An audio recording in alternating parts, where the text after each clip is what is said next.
Supreme court ने कहा कि बिना मुकदमे के मकान गिराने की कार्रवाई गलत है।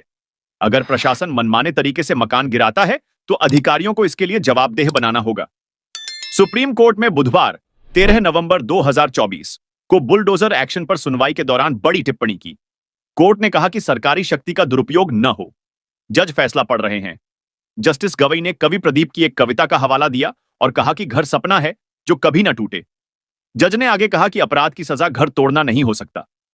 अपराध का आरोप या दोषी होना घर तोड़ने का आधार नहीं। सुनवाई के दौरान जज ने कहा, हमने सभी दलीलों को सुना, लोकतांत्रिक सिद्धांतों पर विचार किया, न्याय के सिद्धांतों पर विचार किया।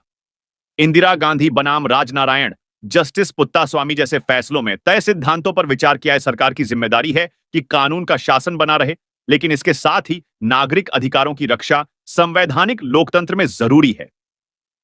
जज ने आगे कहा कि लोगों को यह एहसास होना चाहिए कि उनके अधिकार यूं ही नहीं छीने जा सकते।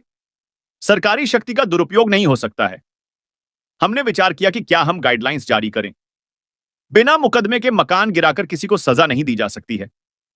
हमारा निष्कर्ष है कि अगर प्रशासन मनमाने तरीके से मकान गिराता है तो अधिकारियों को इसके लिए जवाबदेह बनाना होगा। अपराध के आरोपियों को भी संविधान कुछ अधिकार देता है।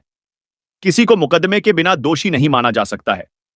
जज ने सुनवाई के दौरान कहा, एक तरीका यह हो सकता है कि लोगों को मुआवजा मिले, साथ ही अवैध कार्रवाई करने वाले अधिकारियों को भी दंडित किया जाए।